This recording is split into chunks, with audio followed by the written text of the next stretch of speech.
I started 12:1. This is one of the very. It's the same, the WhatsApp group you made. Yes. I saw there is a person I know, KK Modi. He's in the group, but he has never attended a class. I met him 2 weeks back here.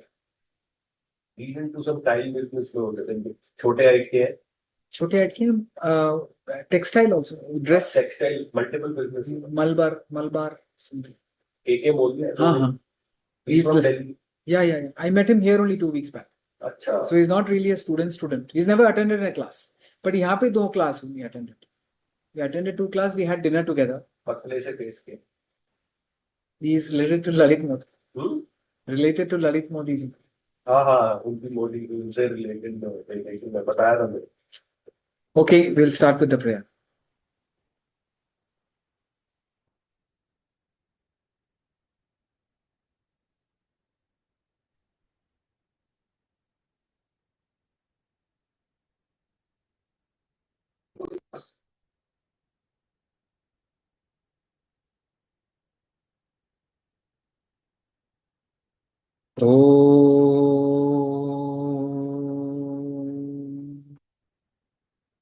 Om Sahana Bhavatu Sahanau Dhunattu Saha Viryam Karavavahai Tejasvinavadhitamastu ma Vishavahai. Om Shanti Shanti.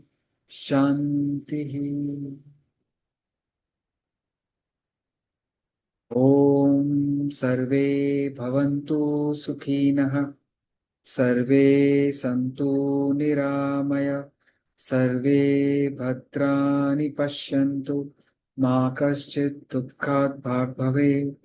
We pray for the happiness of one and all. We pray that everyone is comfortable and happy at all levels of the personality, material, physical, emotional, intellectual. Spiritually, may we all see that which is auspicious and divine. May there be no suffering anywhere. Om Shanti, Shanti, Shanti. Anyone has any question from the previous session? Okay. I'll just share the slide. One second. So the topic is fate, luck, and destiny. Last week we had a session on it.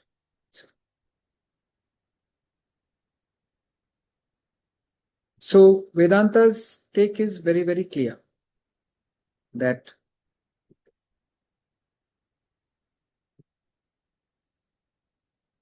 Vedanta's take is very clear that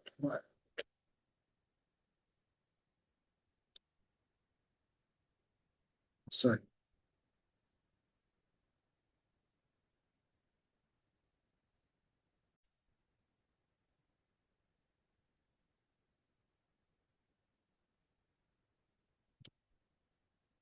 I don't know what we are seeing. 1 second.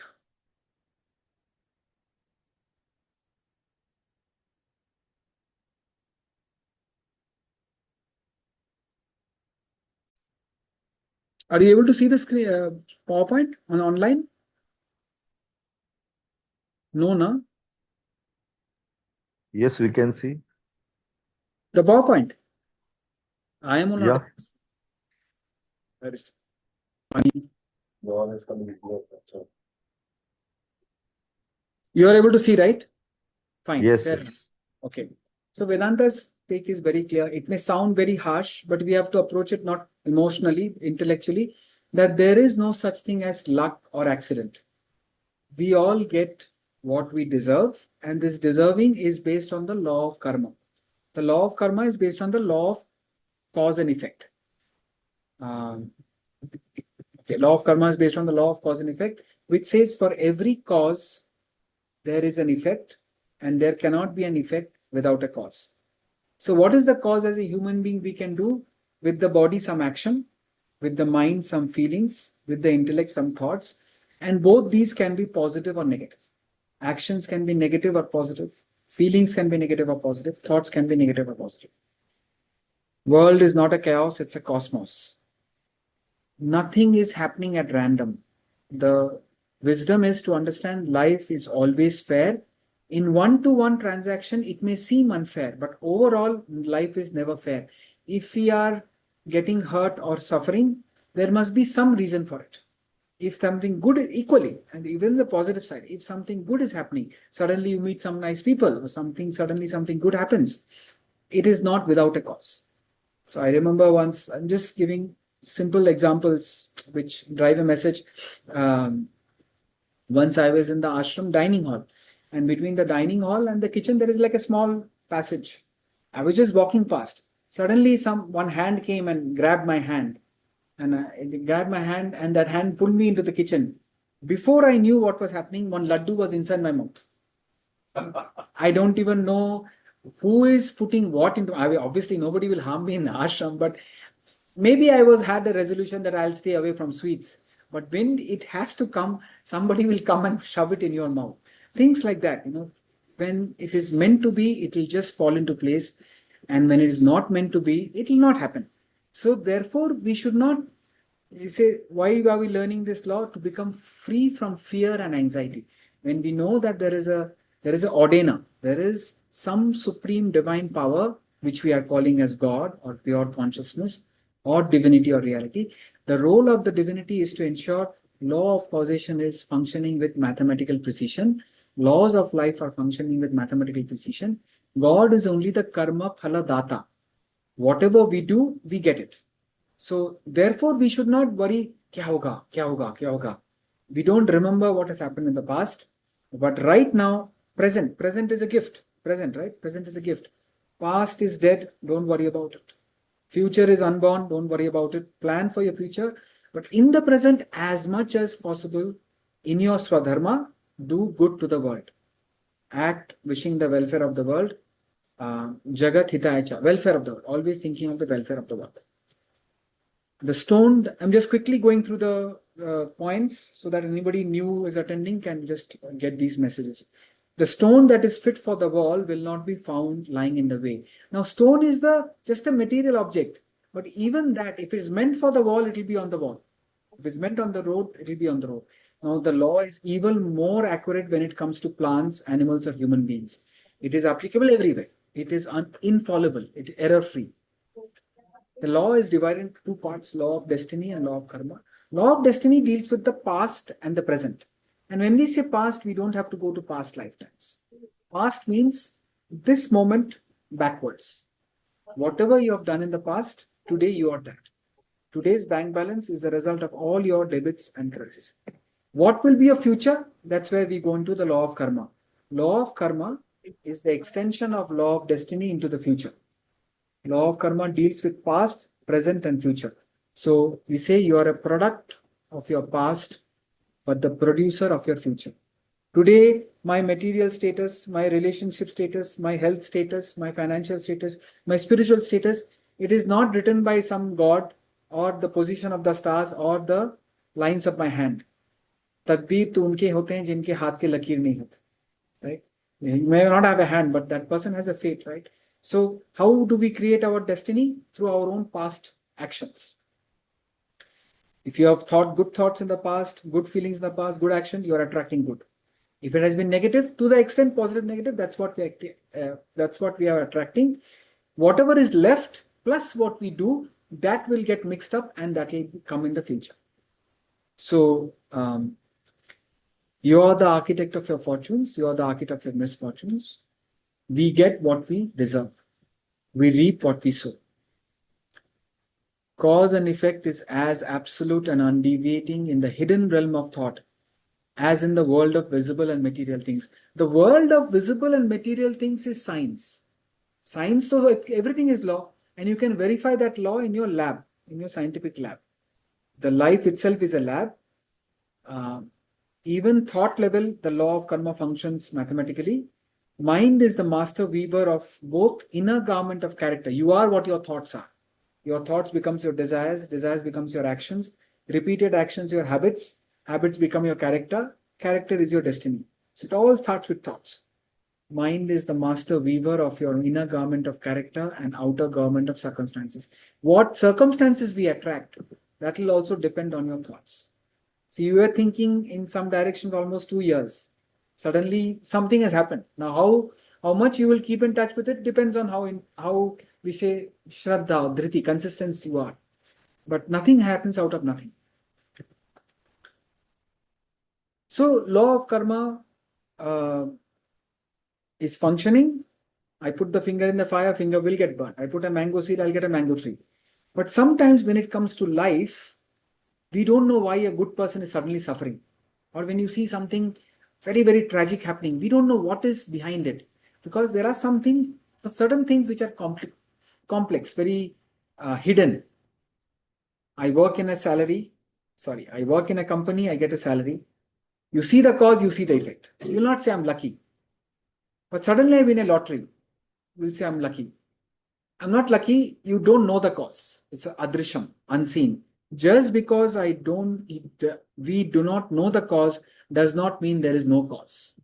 Whatever you do, the result will come.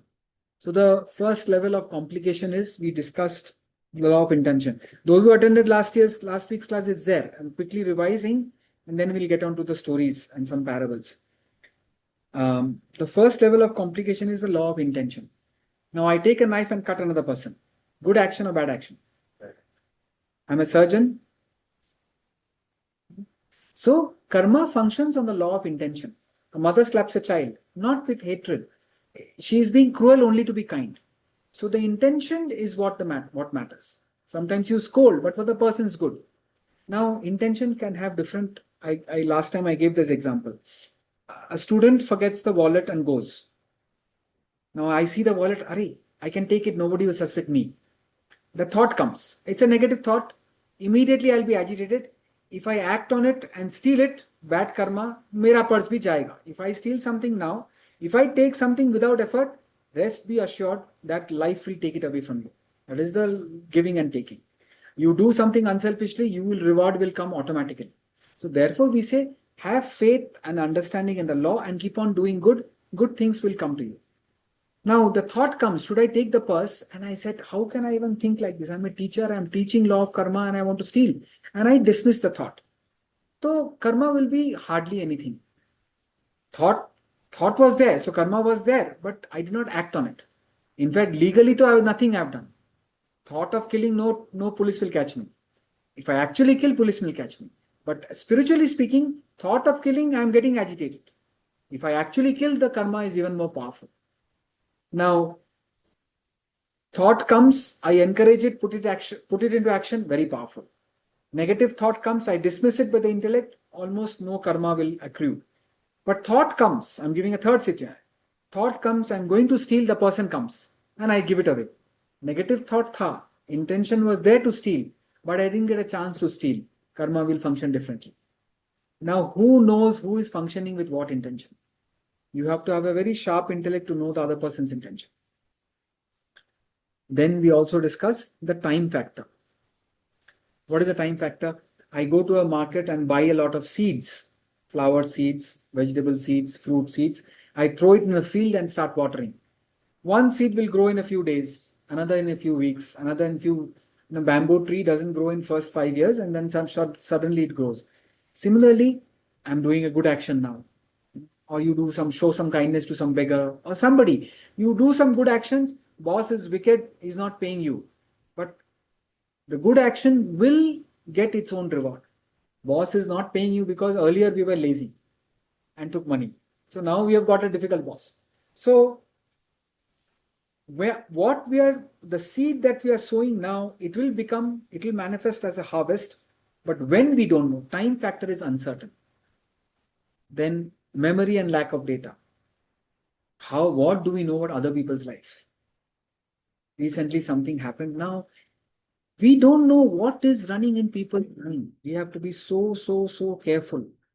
We have to really identify with others. We genuinely check if everyone is fine. It is our minimum obligation to have identification and be concerned what others are going through.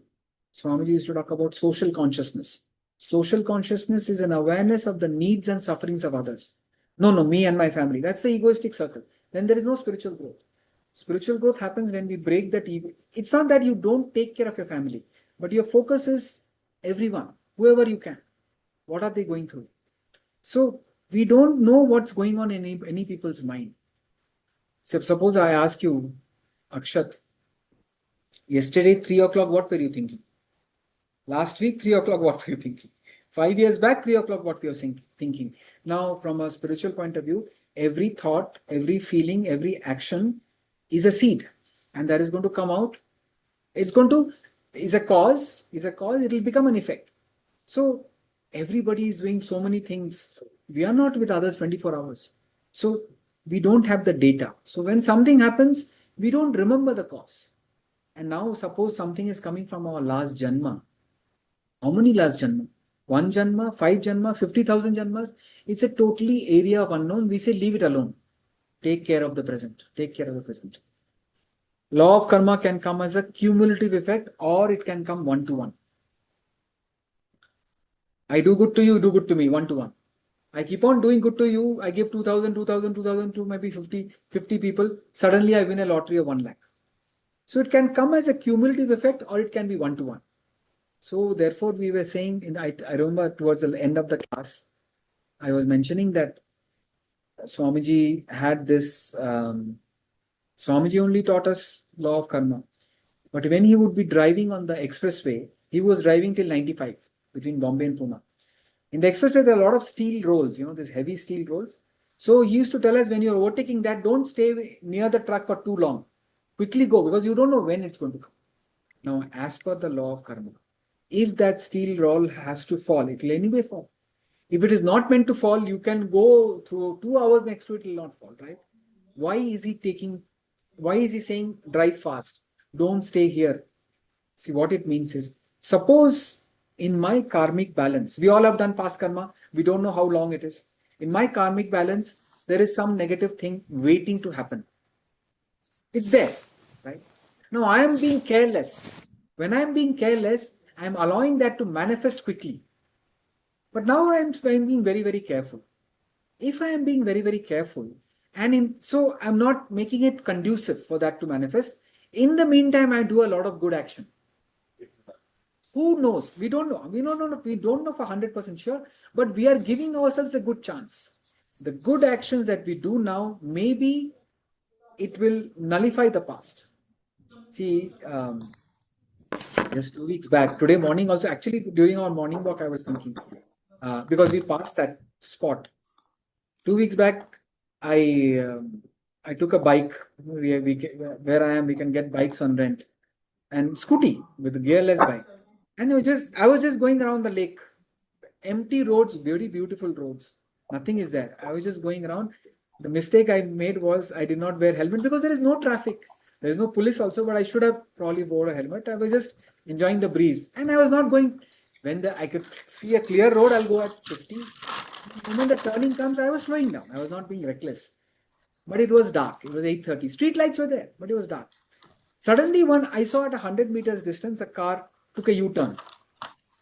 So I pressed the brake. I was not used to it, so I pressed the front brake more. Next thing I knew is the scooter has fallen. I am also like a namaskar.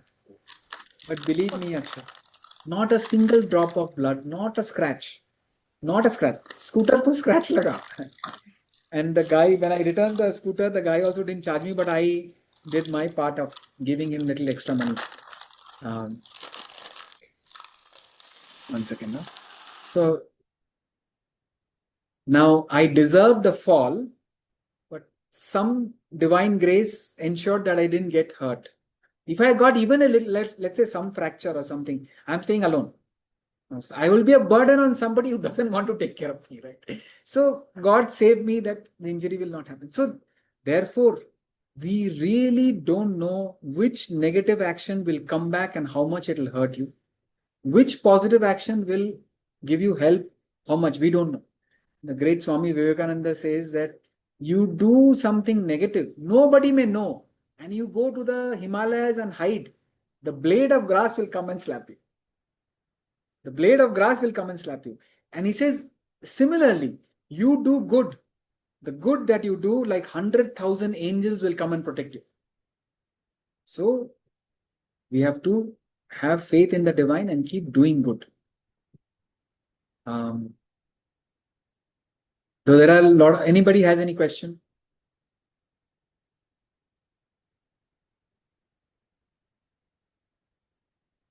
I can give stories after stories. You know, when you are studying philosophy, you see philosophy everywhere. See this meeting, you can't say it's happening at random. It's happening for a reason.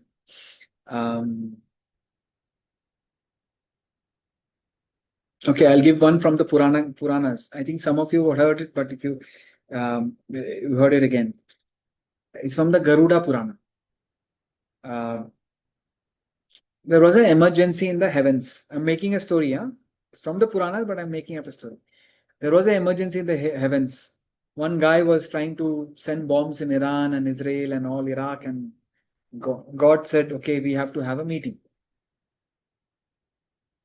So Lord Shiva, Lord Vishnu, and Lord Yama, God of death, God of maintenance, God of destruction, they said we need to have a meeting. So where to have the meeting? They decided let's have the meeting in Lord Shiva's Kailash because so beautiful. So they decided that okay, 9:30 one day we'll have the meeting. First Lord Vishnu came in his Garuda. Garuda, what is his Mercedes? He comes, he parks his Garuda, and he goes inside Lord Shiva's cave to meet him. Garuda was a bird, right? It was seeing the beautiful snow-capped mountains. Said, wow, God is so majestic. I mean, God is so great that He has created these majestic mountains. And looking around, he saw a little bird. And he says, wow, God has not only created these huge snow-capped mountains, even the little bird chirping, even in that bird, respiratory system is functioning, nervous system is functioning, eyes are seeing, just to register one sight, 10,000 million calculations. You're seeing, hearing, all that is happening in the bird also. He said, even the bird is created by God. As he was admiring the bird, suddenly he saw Lord Yama coming in his bike, buffalo, the bike. And Lord Yama was looking at the bird. That means the bird's time has come. So he felt very sad. And Lord Yama was a little perplexed. For a confusion task. But Garuda felt very sympathetic to the bird. Anyway, Lord Yama came, he parked the buffalo, and he went inside for the meeting. Half an hour later, Lord Yama came out first, and he came out and looked around, and there was a satisfaction on his face. Pehle thoda confusion tha. So Garuda asked, what happened? The meeting went well? Yeah, the meeting was okay. But not something else. He said, yeah, I thought you were worried before you went into the meeting. Now you are happy. I mean, you look happy. So Yama said, yeah, I was looking at that bird and I was wondering how this bird will die thousands of miles away, eaten by a python. Garuda said, oh my God, I saw you looking at that bird and I thought you were going to kill the bird. So I took the bird away and I left it thousands of miles away on a stone, on a rock, and the python was next to the rock. So what it means is, when we have already done some past karma, result to anaya, you cannot escape it. Particularly death. Death is not something which is in our hands. We should not try to take it in our hands. We should leave it to the divine. When it comes, it will come. Neither. So, and Swamiji used to always say, a terminally ill patient, 4th stage cancer, that person may live 6 months. You and me may not have a guarantee for 5 minutes. So therefore, realizing the uncertainty of life, I'm near a place where there is a Kamal Tal. So I've been sending videos or pictures. Today's my status also there. Drops of water on a lotus leaf. Life is like a drop of water trembling on a lotus leaf. Any moment life can go back. It can go back after 50 years or it can go back next moment. So while you're living, do something higher. No donkey or monkey, cat, rat, bat can think of something higher. They are born, they survive, they procreate, they die. That's the life of any animal. Human, no matter what you do, all of us will go through birth, growth, disease, decay, and death. You may do the best karma, but disease, decay, and death is guaranteed. It is part of life. Therefore, we have to understand we are just going through this role. We have to understand what is our true identity. We are not human beings that need a spiritual life. That is not the purpose of Vedanta. We are spiritual beings going through a human life. We have to realize that. Human being has to do good karma, but we have to finally get to the spirit in us. So, death is not in our hands. There is something called prarabdha. Prarabdha is our vasanas, part of our vasanas. See, the absolute truth is there is only reality. There is only Brahman. Enlightened person will say, Aham Brahmasmi. I am experiencing Brahman. That is not our state.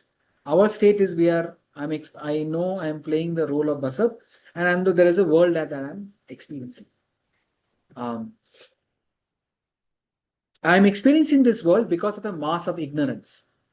This mass of ignorance has to be removed. It's darkness. Ignorance is darkness. That's why Guru Purnima is celebrated on a full moon day. There is light. So the mass of ignorance has to be removed by the light of wisdom that we are trying to gain. This mass of ignorance is called vasanas. A certain type of vasanas or certain portion of vasanas needs immediate manifestation, immediate expression. That is called prarabdha. We are born with prarabdha. You cannot tamper with it. That's the body. Prarabdha is the body. I mean, of course, I can get fat. I can get weak or strong. That is fine. But I can't become 6'5" or 4'5". I can't change my height. I can't change my looks. Certain things are fixed, or whatever is fixed. That is my prarabdha. That you cannot tamper with. Meaning, you have to go through it. There are certain experiences in life we go through it. When your prarabdha vasanas get exhausted, you die. So even life and death is mathematically precise. Now, since we do not know when death will come, till it comes, live every day as if today is your last day.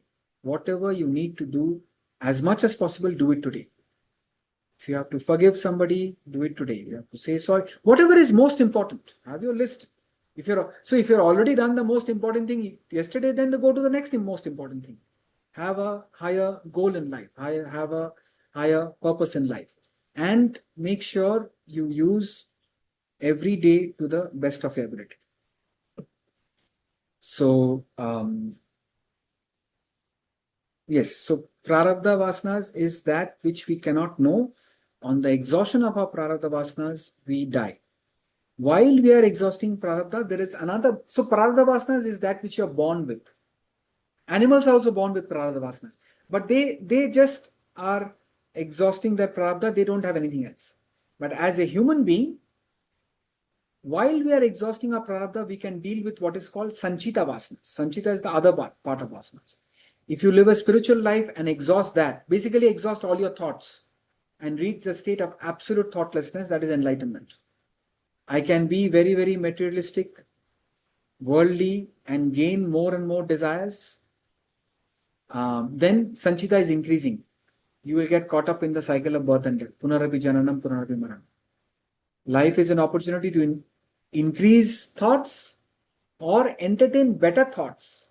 Improve the quality of your thoughts. Yesterday we were doing physical, emotional, intellectual, spiritual. The more spiritual you are, the better is the quality of thoughts. So, as you improve the quality of your thoughts, the quantity reduces. That's enlightenment. So, while we are exhausting prarabdha, we can deal with our sanchita. It's all mathematical. It's all based on the law of karma. Any questions, anyone? I just want to know what about Yes, Usha. Yes, Usha. What about euthanasia? It's like a killing a person, or is prarabdha is over? See, the banner of death is based on our law of karma. Even in euthanasia, if the person's prarabdha is not ready to be exhausted, he will not die. The fact that he is attracting euthanasia in his life, whether himself or by others' grace, others' support, whatever it is, whether it's a murder or a suicide or it's euthanasia, whether it's one's own will or other person doing it, whatever it is, if death has happened, means that person has exhausted all prarabdha. If that person has gone through a gruesome accident, but not like the plane crash, exactly 1 year back, the plane crash happened, no? Some 200 people died, one person survived. All other persons' prarabdha had come to an end. That person's prarabdha did not come to an end. So The law is infallible. Story can be anything. I almost died and I survived. I am the most fittest person. I suddenly met with an accident and died. The story can be anything, but the law is as long as prarabdha vasanas are not exhausted, you are living. Death means prarabdha vasanas are exhausted. Now, this is the theory. I can't bring prarabdha vasanas on a plate and show it to you. It's just a theory.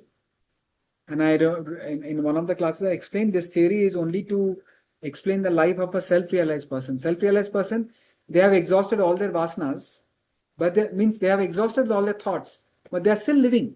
How? Because of their prarabdha. The Sanchita, I'll explain to you later, but Sanchita is over. Okay. I'll give you, okay, Usha. So Yes. if the person has chosen euthanasia, right? Yeah. If the person is chosen or others are doing it for him and the person dies, that means his prarabdha got exhausted.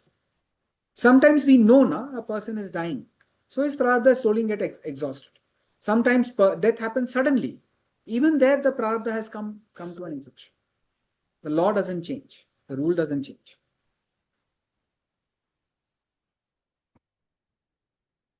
See, it is a true story.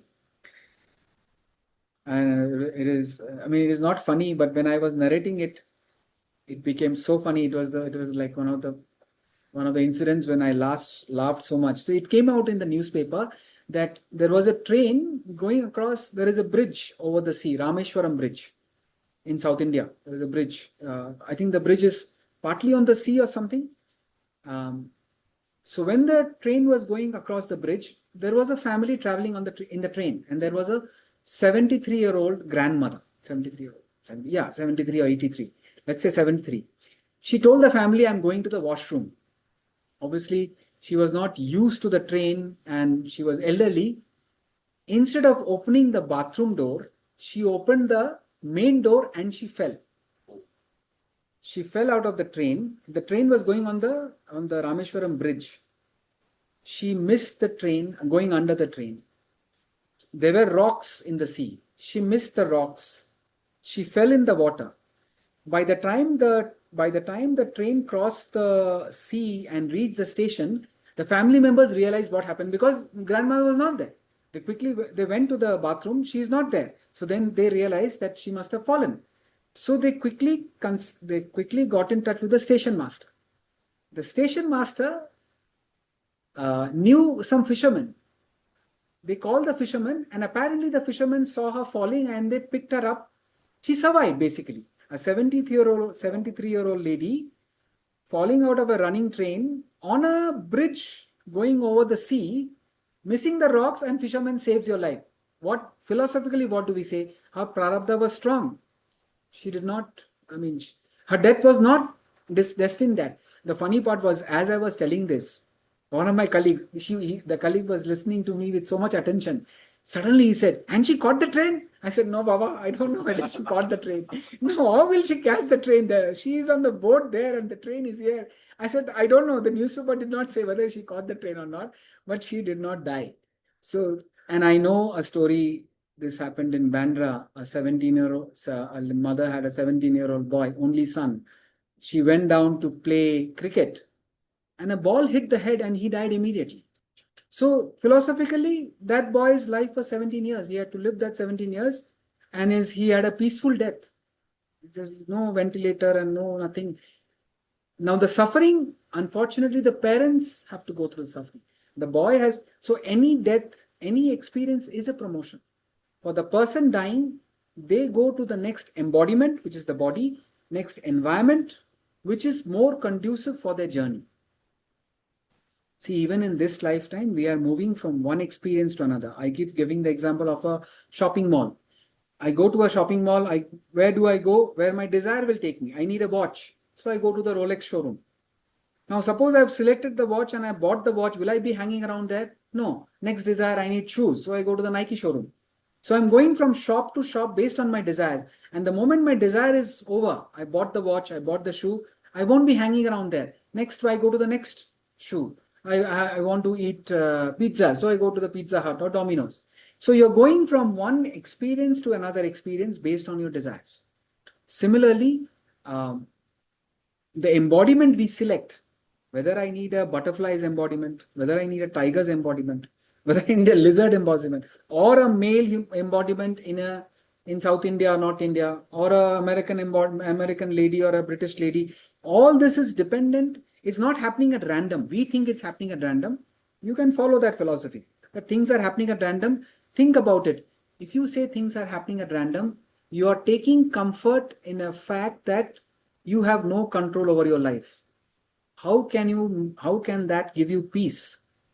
You're taking comfort in saying that something else is controlling my life.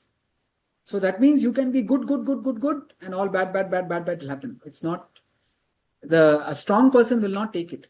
Vedanta says everything is mathematically precise. You do what is in your control. There is a divine power which is making sure if your desires are very, very terrorist desires. Terrorist wants to kill. Human society doesn't allow killing. So suddenly he gets a bullet, he dies, he is born as a tiger. If tiger kills, we'll not say how bad that tiger is. Tiger is killing, lizard is killing. See, there are, suppose you love, I had a cousin, very funny. I mean, this is like, I don't know how many years ago, maybe 30, 40 years, 35 years ago. My cousin, he's 7, 8 older to me and 6 years older to me. He would come to my house because my grandmother was here. He would come to my house and he would sleep and he would tell me that his dream in life is ghum is in Bengali, ghum is sleep. His dream in life is to ghum. 6 times he will say. I remember. His dream is to sleep. Now suppose he suddenly dies. If that is a very strong desire, I don't know. I'm just saying. If that is a very strong desire, he will be like a rhinoceros or a hippopotamus or a snail. They always sleep, no? Very, very lazy animals. So one embodiment as a snail, you come back to human life, then you again deal with your desires. So that way, all our desires have a beautiful expression in the animal world. We have gone through all animal lifetime and we are got into a human body. Human being's life is designed for enlightenment. So in and through all that we do, we must seek that higher.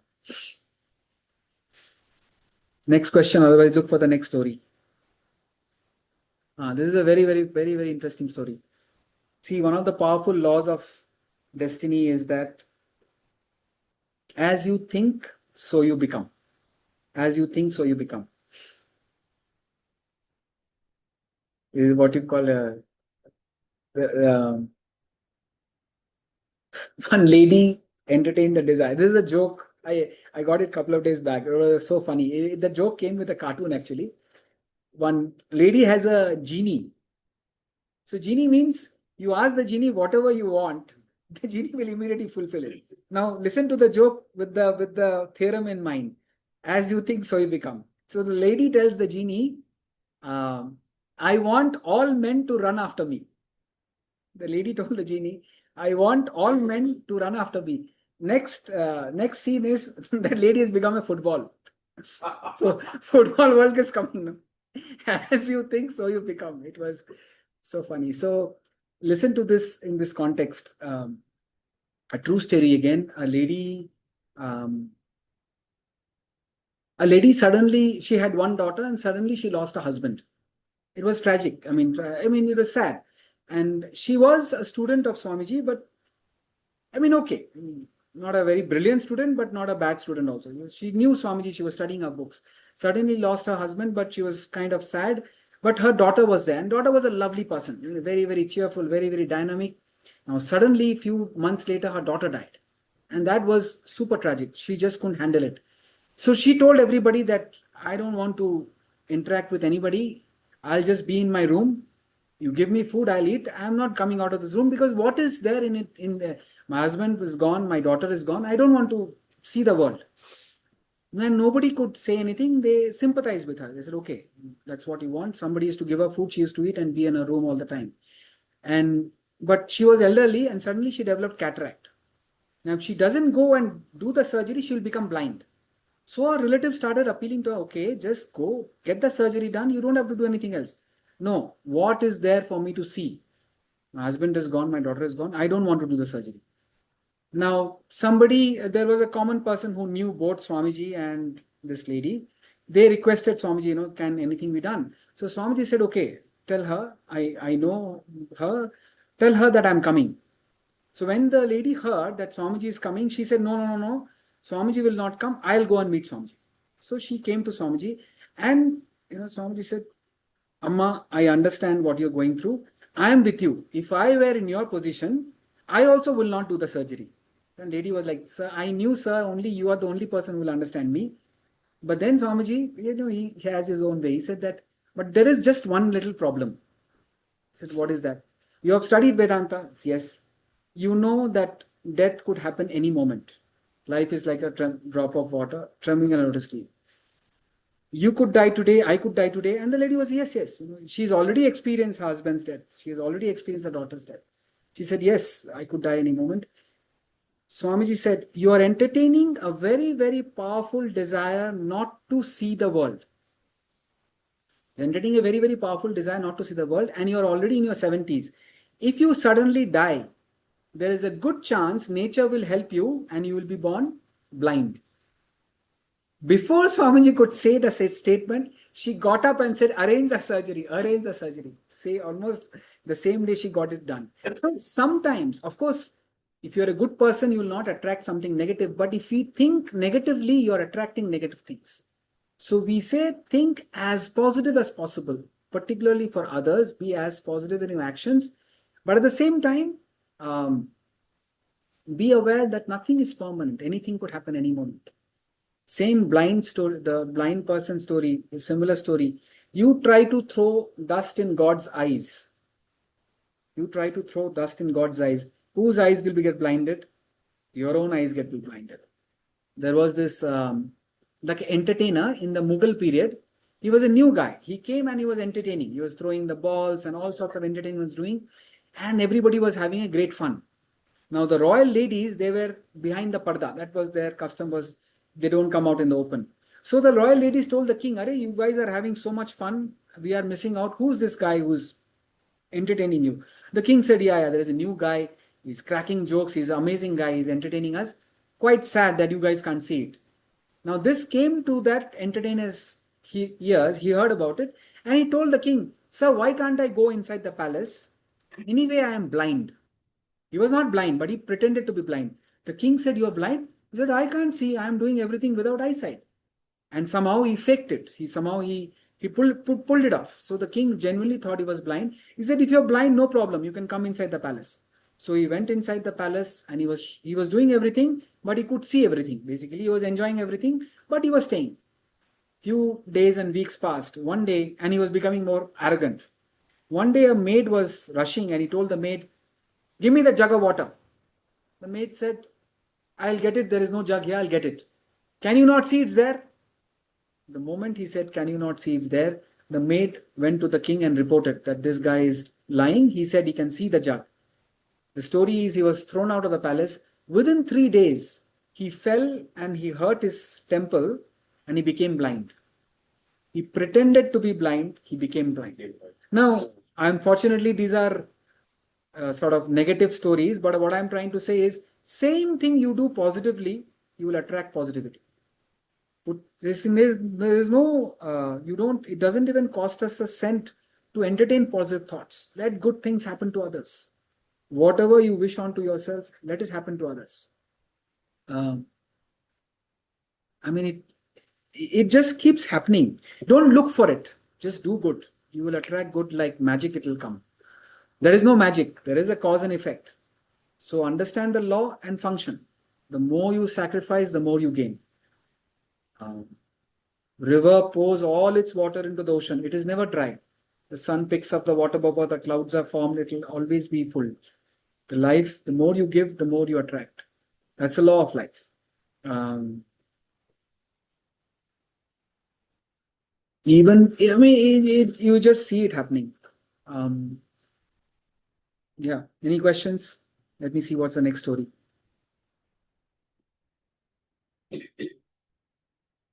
So I have a friend. I don't mind saying, some of you may know him. His name is Vivek. So Vivek got married to somebody at the ashram only, and the father of the girl had bought Swamiji's car. So at one point, somebody gifted Swamiji a BMW. So for many years, Swamiji was driving the Maruti and whatnot, Gypsy and what is that? Anyway, it doesn't matter. I forget the name, some Toyota car. And at one point, he got a Mercedes and then he got a BMW. And Swamiji is always, he will use it for 4-5 years and he will sort of sell it when it's in a good condition and he'll replace the car. So Vivek's wife's father bought the BMW. And so there also there's a joke, not taking the name, but the Vivek's wife's father was driving the car. Is a joke, a very, very bad joke. So Vivek's wife's father was driving the car and Vivek said, BMW. And Vivek's wife heard is BMW means be my wife. And he said, okay, they got married. So anyway, Swami used to keep on teasing Vivek that, you got the wife and my BMW, and you got the wife and the BMW. You got a rich father-in-law. And they are very well-to-do people. So Vivek's house is in Hyderabad and they live in Pune in an academy. So his father, suddenly he'll buy a Jaguar, suddenly he will buy a Mercedes, suddenly he will buy a electric MG. Now Vivek is enjoying all this. He's in the ashram, but he's enjoying all these different cars. And we are happy for him. Now suddenly one day, he was just casually telling me his story. He used to be in US. And when he was in US, he started attending the Vedanta classes. And he was interacting with me also a little bit. And somehow he got inspired and he joined the 3-year course at some point. So when he was leaving, we didn't know this story. I mean, we knew he was in US and he came. He was telling me just recently, 6 months back, that he said when he was coming from US, he had a second-hand car. And he just gifted to his friend without any charge, like you were saying, don't charge anything. He just gifted. So I immediately said, no wonder you are enjoying all these cars. Here he gifted when he had nothing, when he was just in his 20s, he was joining the ashram, so he gifted his car. And no wonder now you do something with a very pure mind. You don't know how it comes back. Now, there may be a correlation or we can make a correlation. We don't know. Two very, very inspiring stories from Swamiji's life. You all know, if you see the presentation, we say Swamiji had a Rolls Royce. You saw the presentation. Swamiji had a Rolls Royce. And when he joined the ashram, he just took 250 rupees from his family and he joined the ashram. He didn't know, he just knew that he's going to do something good. It was unbelievable. Within, 1 month or so, there was a German guy who was also in that ashram. He was inspired, he was living in the ashram. He bought an imported Volkswagen, a van. And within a month, he had to go back, but he couldn't take the car back. So he donated the car to the ashram. And Swamiji joined the ashram to be Swami Chinmayanandaji's driver. He was the only married person. Swami Chinmayanandaji will not take any married person. So Swamiji used to just go for his lectures and come back. One day, but Swami Chinmayanandaji knew Swamiji. He used to call him Partha. He was very fond of him. And he told Partha, I want a driver. So Swamiji said, what kind of driver? Arey, driver means somebody who can drive. No, can he be married? Don't worry about marriage. I just want a driver. So Swamiji said, I found him. Where is he? He's standing in front of you. Then Swami Chinmayanandaji laughed and he said, no, you will come and stay in the ashram, but with your wife. And Sunandaji was already born. So Swamiji had a little daughter. So Swamiji was the only married person allowed in the ashram with his wife and his daughter. And he used to, wherever Swami Chinmayanandaji goes, Swamiji used to drive. And so he gave up the Rolls Royce and he's always driving an imported Volkswagen. So that's how life works.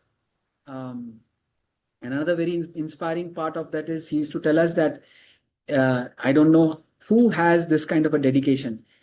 1 hour before Swami Chinmayanandaji will leave, he will go and check the tires if it's punctured or not. I don't know who will do it. We can always be on time, but he would go 1 hour before to check if the tire is punctured or not. It was incredible commitment he had.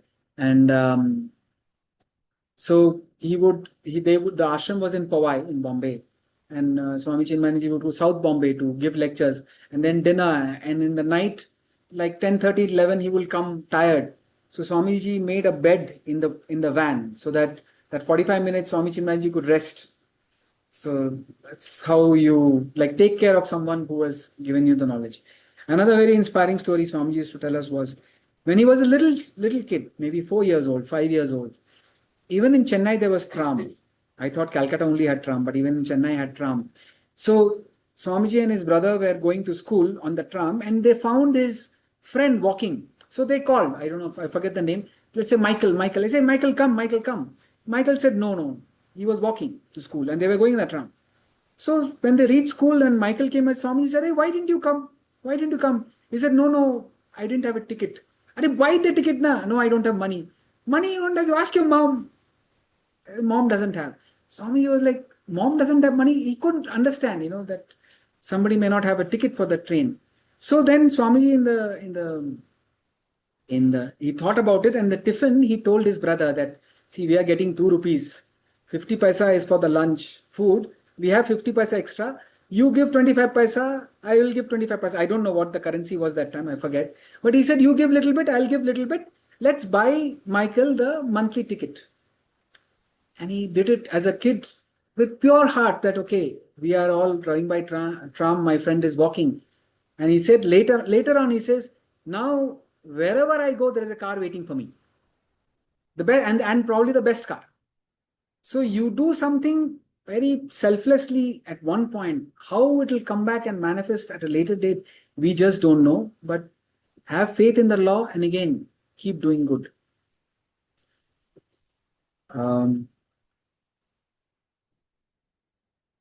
Yeah.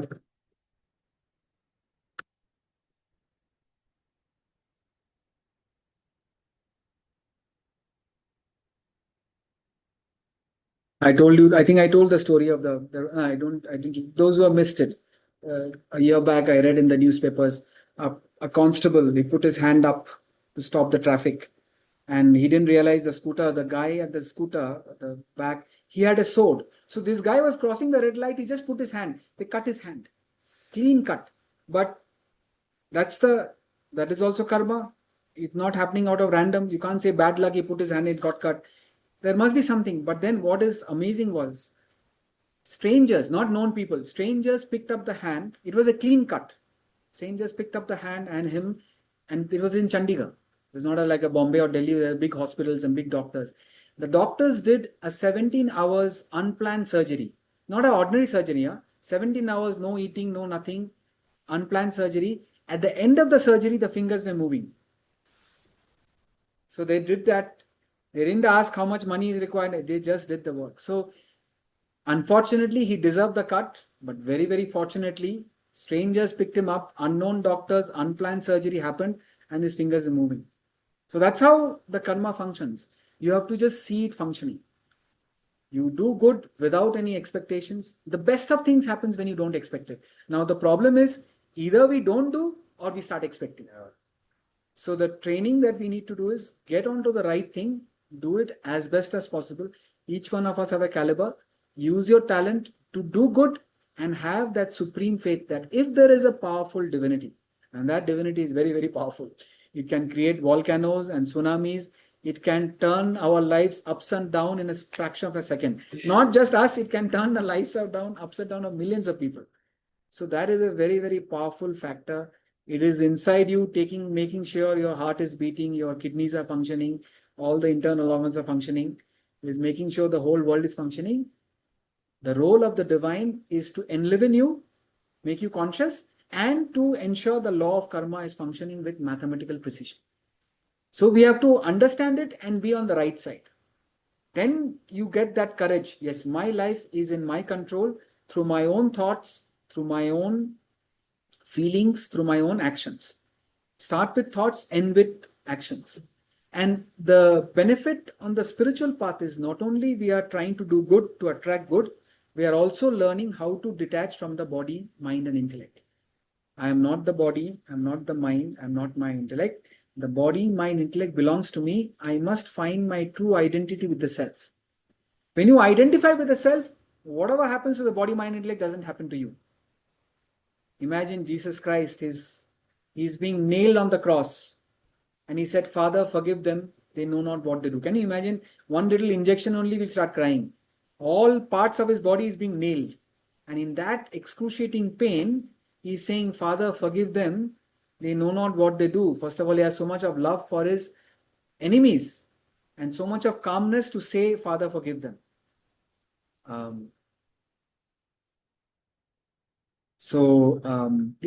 Many great masters suffer, but they are not suffering because they are identifying with the self. Yeah, if there are no questions, I don't know. I can't. I mean, there are other stories, but recently So there I was. have a question Yes. Who's this? of me this side. Yes. Yeah. So, usually what happens as we grow up, we kind of get more aware of things around us, and that also creates a sense of caution in us. So, with this, it's very difficult to think of anything positive. You usually want to save yourself from something that you just learned, that could go wrong and all.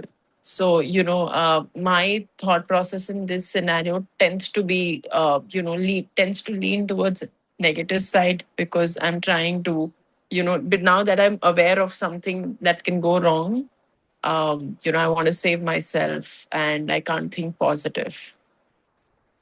Yeah. No. So see, you have to be mature. That's the reason of we study Nilakantha. When the Samudra Manthan was happening, halahal poison comes out, and everybody runs, and Lord Shiva, out of his divine compassion, drinks the halahal, and Parvati ji comes and arrests his neck. So that's why Nilakantha, the poison in the neck, which means when you listen to the scriptures and you get suddenly negative fear that what will happen, oh, I was such a wicked person in my past, and suddenly I'm listening that karma is there and all, that it's like halahal. Now, keeping it in the neck means don't let it affect your head and the heart. Stay calm. Now, if you remember, see, I also remember that as a little kid, I know wherever there will be red ants passing, I'll take water and I used to splash it. Every day, I don't know how many how many ants I have. Like, it's like creating a tsunami there, No, I don't know whether and I tell myself if it has to happen, I'm not going to take unnecessary risk. But yesterday only I went boating on my own in a kayak, and I'm doing some video calls. So there's no point being afraid. On one side, see, if you know that if you hurt a particular person, if the person, and you regret that I should not have done it, and if the person is particularly around, if the person is still there living or whatever in your relationship, you go and try to undo it. Say sorry if you have to, or even if you don't want to say sorry, undo it in whatever way you can. Now let's say that person is gone. You hurt somebody, or you did wrong to some person, now the person is dead. You do it to somebody else. See, I don't know, it's a good example or bad example. Sometimes, I'm talking about before the online days, when you have to actually physically go to the ticket counter and buy a ticket. Now, the train timings from Malavli to Pune, it comes once in 1 hour or something like that.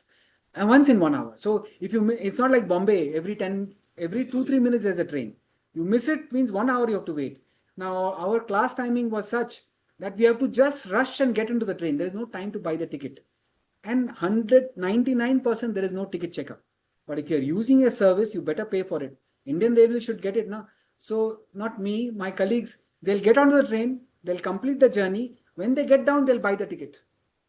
So your karmic balance is clear. You did something illegal, but you're not doing something unspiritual because you're buying the ticket end of the journey. So Indian Railways is getting what they are doing. So you do wrong by doing a ticketless travel, but you correct yourself by buying the ticket, right? So if you have done wrong, the best thing that you can do is try to undo it, or you leave it to God. Nothing bad will happen. We are all like waves. We have come out of the ocean. We'll go back to the ocean. Our true identity is the water, is the ocean itself. What are you afraid of? Gain the knowledge of yourself. Have conviction of the purity and the bliss of yourself. No, the self itself will give you a lot of strength. That's difficult. That is the real source of strength. All the other thing is, I don't want to say the word eyewash, but I mean, there is some, when you do good, see, if you do negative, there is fear. I'm supposed to do something, I don't do it.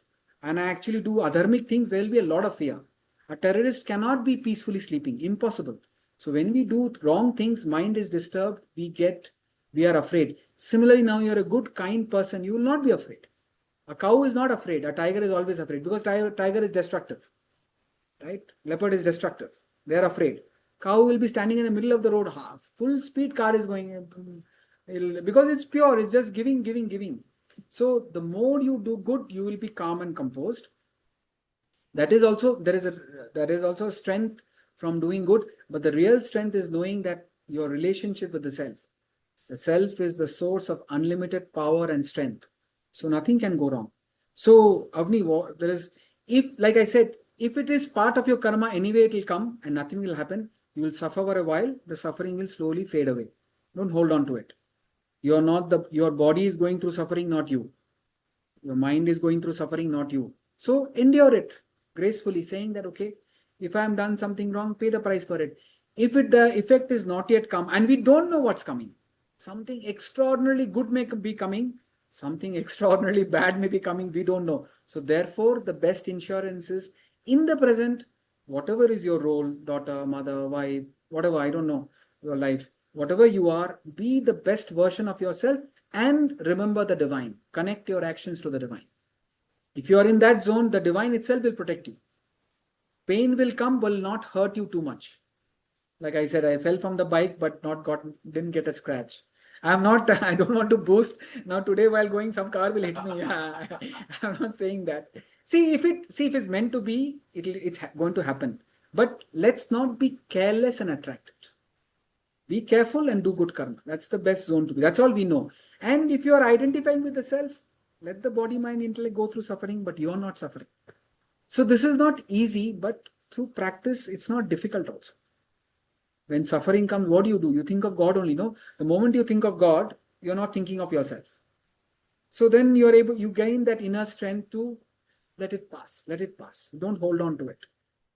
Even in the most difficult situation, think of others. You need to go. Okay, right. We'll catch up. Yes. I remember a lady met with an accident in Dehradun. She used to attend Vedanta classes. She was in the ICU. So strangers again put in the ICU. She is sending a voice recording in a class group. I wish I have it. Maybe I will have it. But she is in the ICU, she's in the ICU, but not like life threatened. And she's sending a voice recording, and the power is coming from Vedanta. She's saying the power is coming from Vedanta. She's saying, I am so grateful that that I did not die, or it could have been worse. And I don't blame the driver because of whom I met with the accident. This must be my karma only that I met with an accident. Seeing other people in the ICU, I am grateful that I am not as bad as them. Even in an ICU, you can be grateful and you can be calm that I deserved it. That's why it's come to me. And I'm not complaining to God. Oh, why did you do this to me? Why did you do this to me? The knowledge gives you that peace and that strength. I don't know where that lady is now. I don't know her, but when I heard the recording, it was like, even in an ICU, you can be grateful. It's just the perspective. She's seeing other people suffering more. So don't worry, Avni. If you're really afraid, you call me. I don't know.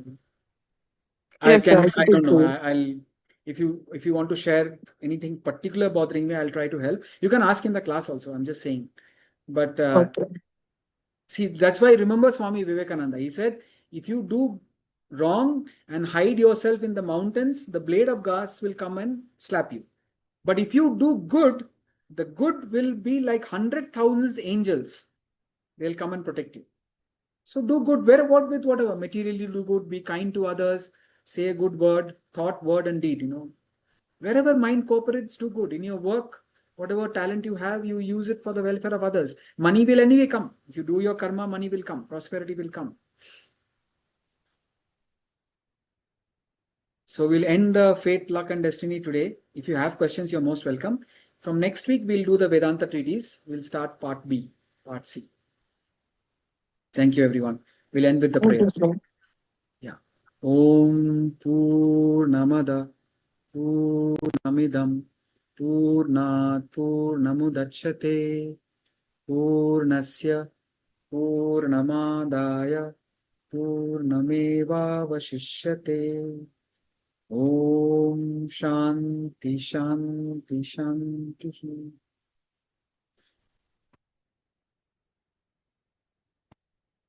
Thank you, sir. Hari Om. Prakash, I'll just call you in 2 Hari Om. minutes. Thank you. Thank Hari you, Om. sir. Thank you. Thank you. Thank you. Hari Om, everyone. Thank you. Thank Hari Om.